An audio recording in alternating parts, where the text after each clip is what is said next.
What's up, world? What's up, Zion? It's Prince Easy coming at you again, once more, as usual. I do have a couple of slides that I want to share with you in this fine day that we're having, right? And of course, before we get to the start, I want to issue a disclaimer, right? For all the copyrighted material that's going to be shared in this here video. Right, so without, beating around the bush, let's get to it, right? This rivalry is almost, childish. Some say it's racial.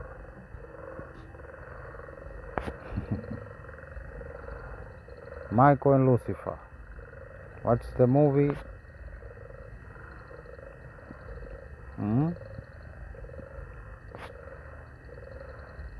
Here we have Michael and the other angels on the blade.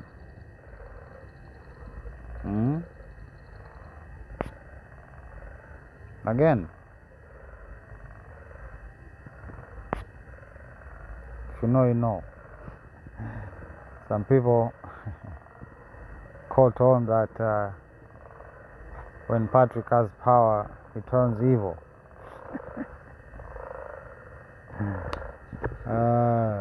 Quite interesting observations.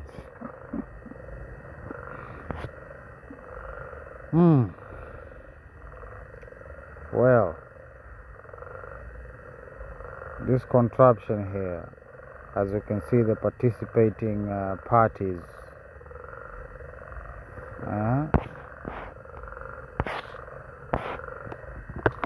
Not a good idea.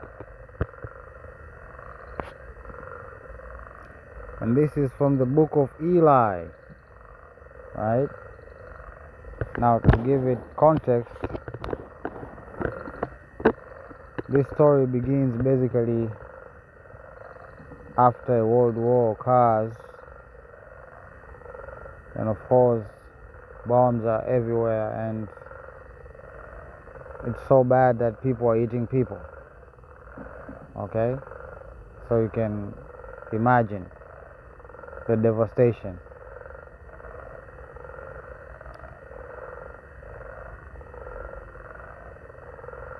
Here comes this guy Eli with the Bible in his backpack, headed west, so he says. On his journey, he meets Solaris, right? That's a rabbit hole within itself.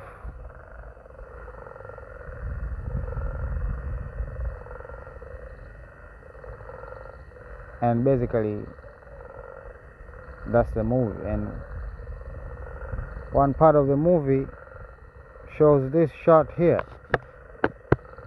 right? Now, I knew this movie, like many movies out there,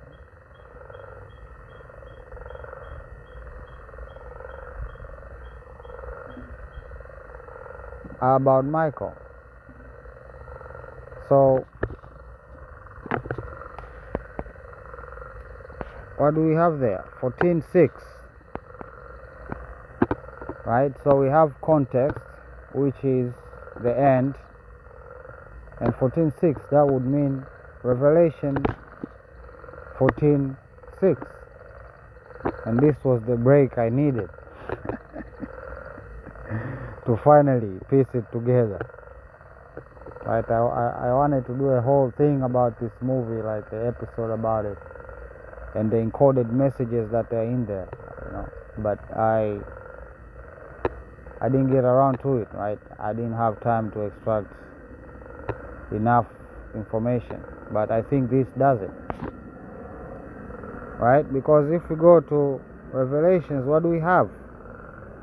I saw another angel fly in the midst of heaven, having an everlasting gospel to preach unto them that dwell on the earth, and every nation, and kindred, and tongue, and people.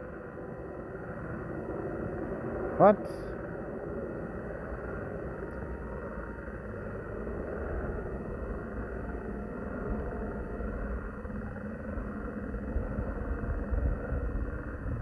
never heard from any quote-unquote YouTuber that these were supposed things, the things that are to happen.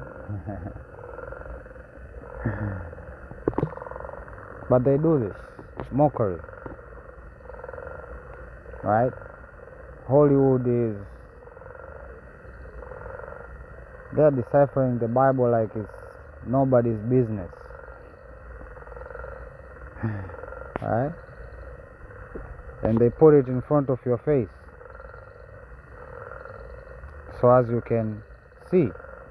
Right? So the book of Eli is basically this passage here. Right? He is carrying the Bible, which is the gospel. Right? And he was also teaching those who are on earth. Right? Every nation headed west. Again, they have to fictionalize it to confuse a little bit. But their plan is to take this power, right? As the protagonist, they say, the bad guy in the movie, right? And this is what he says about the Bible, right? This gospel that Michael is carrying, right? This law.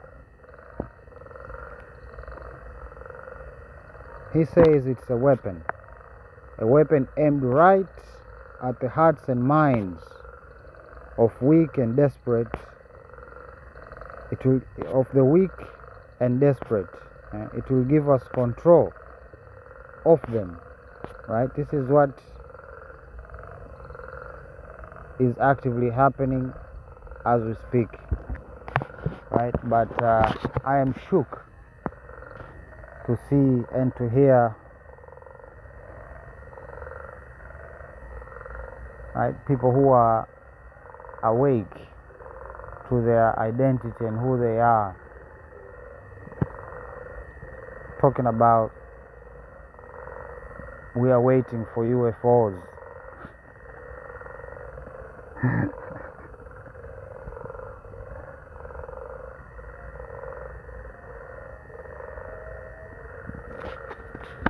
But this is what they want: power, control.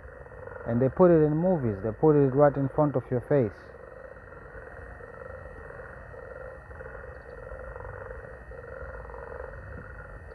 But again, it's esoteric, like I said, Solaris.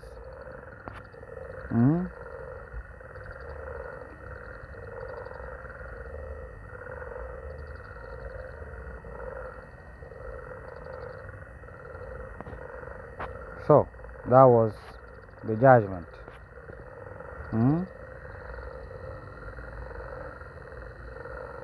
Again, making everybody follow their lead, which is basically has just left the whole world in trouble.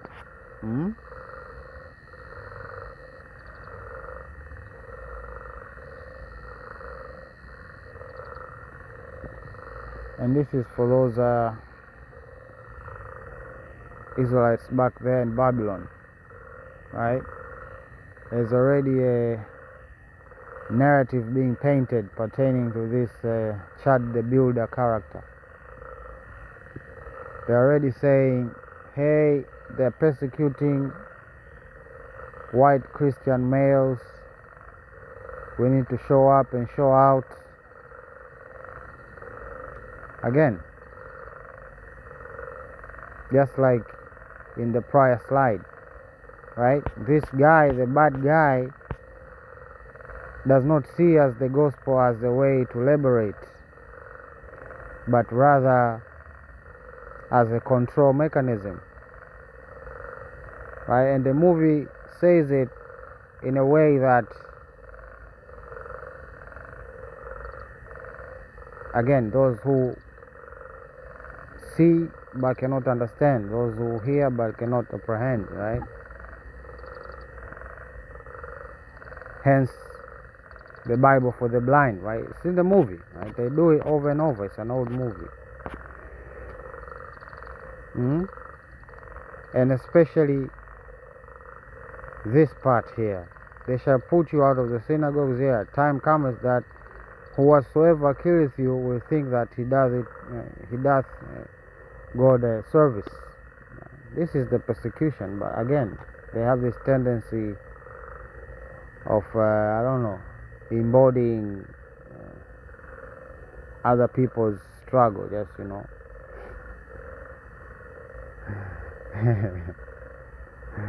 the racism out there is crazy, brothers and sisters. I don't know what to say.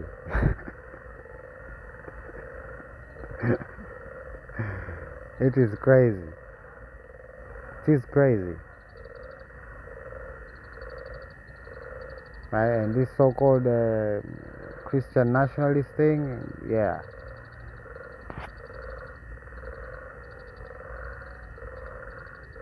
The Arabs take pride in black skin. They might seem surprising given that their complement typically include labels like fair, bright, spotless, lily white. However, it's not a whiteness of a man's skin to which these refer, but his integrity. In quotation, not rather quotation, but in brackets, his character, the blackest member of the Muharib tribe were proud of their blackness. Al-Jawaz, the glory of the blacks. The Arabs used to take pride in their brown and black complexion, and they had a distaste of white and fair complexion. And they used to say such was the complexion of non-Arabs, red-skinned. Refer to the Persians and Romans. And the Arabs attributed fair skin to slavery. Right? This time you can see the racism was rampant. When one speaks of the Kuda, Gassam, meaning the green Gassam, people of Arabia, or the Kunda Muharib of Arabia, one is speaking of the deep blackness of their complexion. Tongue of the Arabs, Ibn Manzur.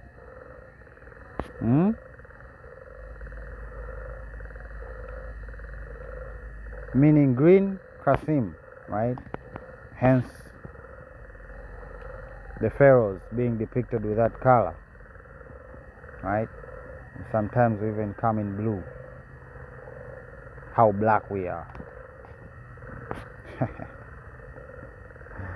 The Arabs don't say a man is white due to a little white complexion. Rather, whiteness with them means an external appearance that is clean, free from blemish. When they truly mean a white skin complexion, they say red, right? Just like how Esau was described, right? At other times, when the Arabs say so and so is white, they mean a noble character, not skin color. It is when they say so and so is red that they truly mean white skin, and the Arab association of white skin with the slaves. Straight thin hair is predominant among the non-Arabs, Romans and Persian. Kinky hair is dominant among the Arabs. Now just imagine the type of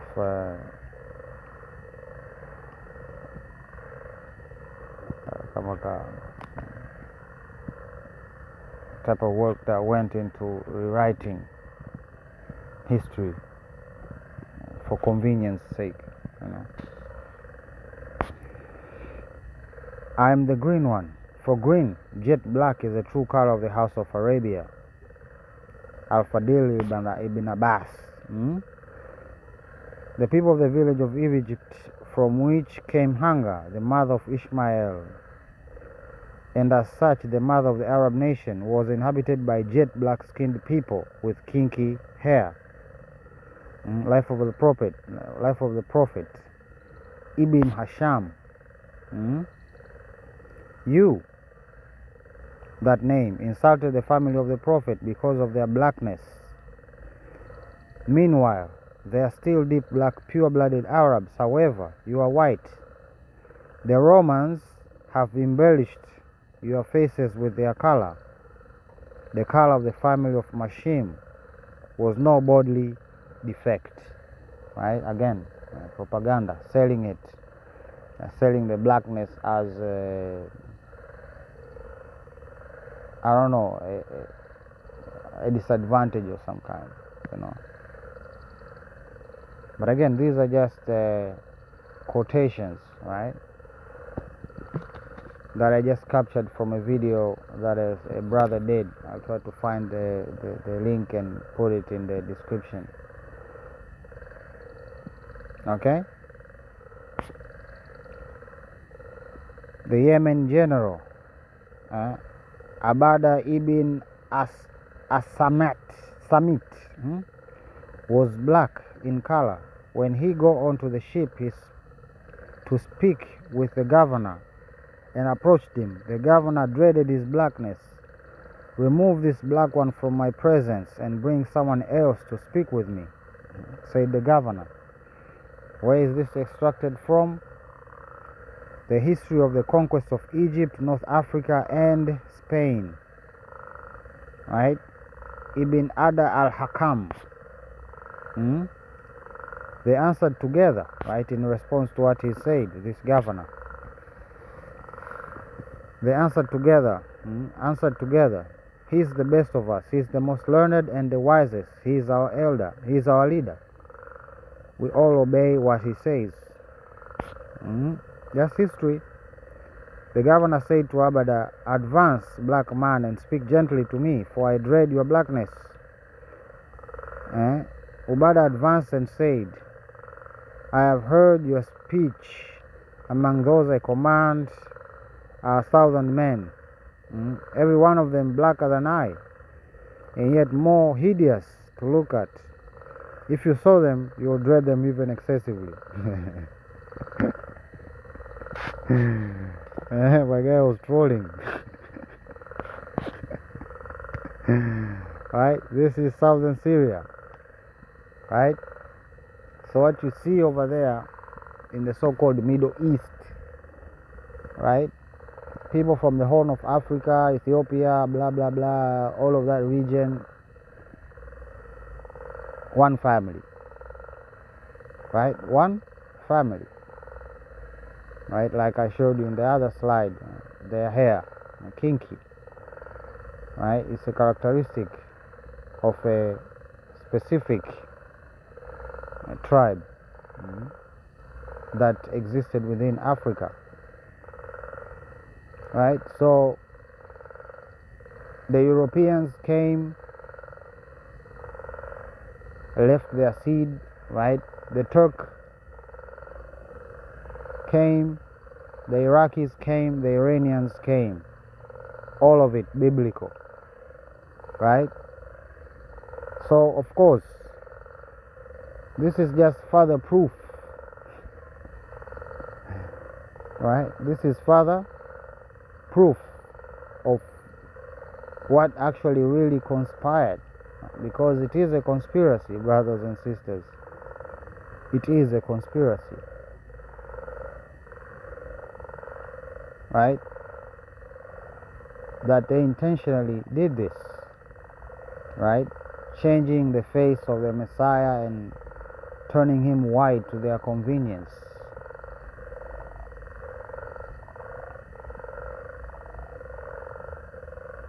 Just rewriting history. Why? Because they are trying to reshape history to fit their narrative.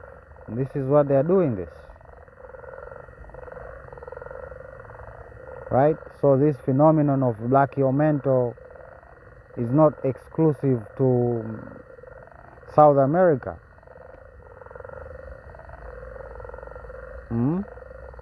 Or even in the islands, the Caribbeans. It's even in the so-called Middle East or Eastern Asia. Right? So the writers are mostly, as you can see, their names.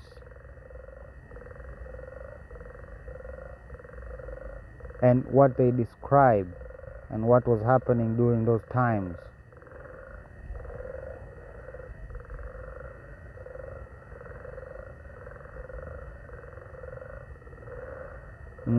So one big African family, separated by years of invasion, literal, red washing in this case, right? Because this whole situation created classes, right?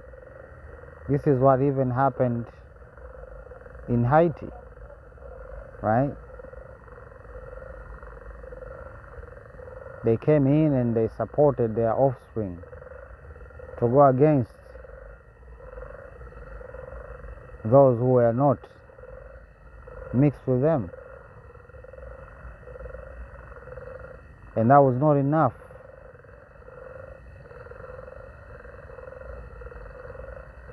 They went on, even in the book, our book.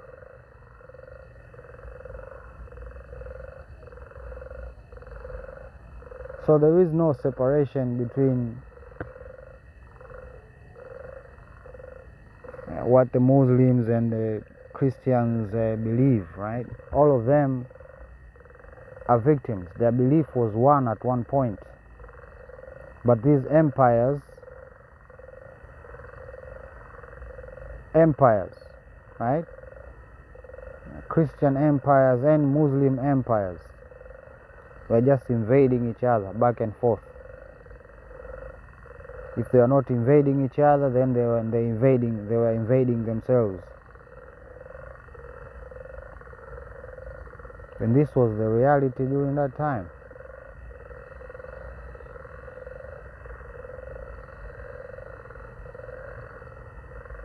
And now what do we have? Christian nationalism.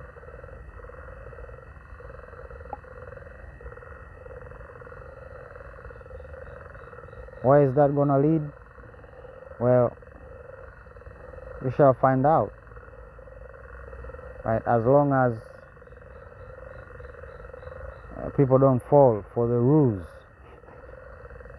Right? They don't fall for the rules. People are free to express whatever belief they have. Right? But you don't have to play the game along with them. Right? As they try to provoke everybody. Right? They are provoking Christians and Muslims. Now you ask yourself, who are these people? Well, they are neither.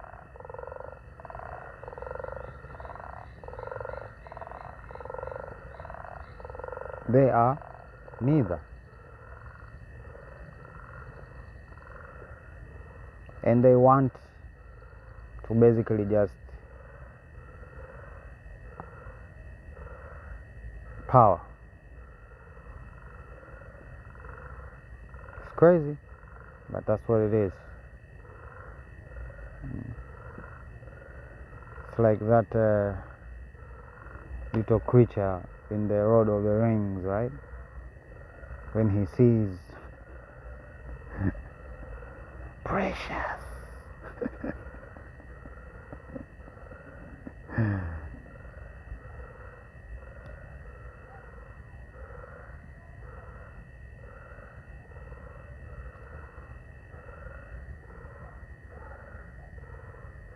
Well, there you go.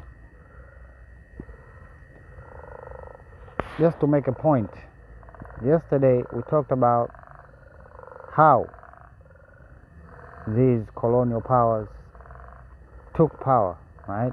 We talked about the so-called virgin, let me show you, right? This whole situation here, virgin soil epidemics. Now I might have some,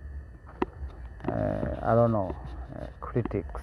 Well, let's examine this fact, right? Let's examine this fact. That's more proof, right? Let's talk about these big companies that are powerful now, right? I'm talking about Nvidia, Microsoft, Amazon, right? Tesla. If you really track it, it started there, brothers and sisters. That was the race. That's where the race began, really, right? Microsoft basically dominated the whole working from home situation with their services, right? Nvidia rode the wave with the booming gaming industry, right? The gamers made Nvidia, right? Never forget that. I don't know, most people don't know that, right? But gamers made Nvidia, right? Normal people really do not need such powerful drives, such powerful chips to perform, but rather gamers do, right? Amazon, right? Online shopping. Okay? What am I trying to say? White people, you're having a taste of your own medicine, right? The same script they used to colonize us, they're gonna use it to colonize you. That's what it is. That's what it is. Tesla, right? Look at the whole SpaceX and Starlink, right? Look at when this whole Starlink deployment picked up, and you're gonna find out it lands on the right about the same time. So yeah, same old, right? Like they say, there's nothing new under the sun.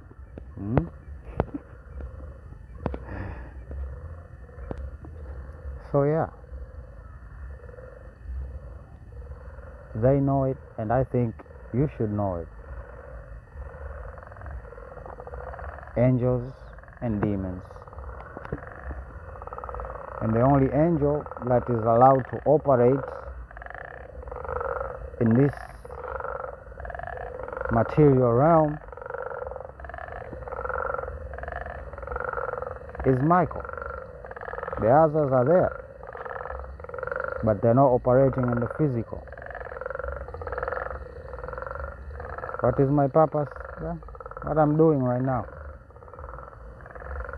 What brought you here?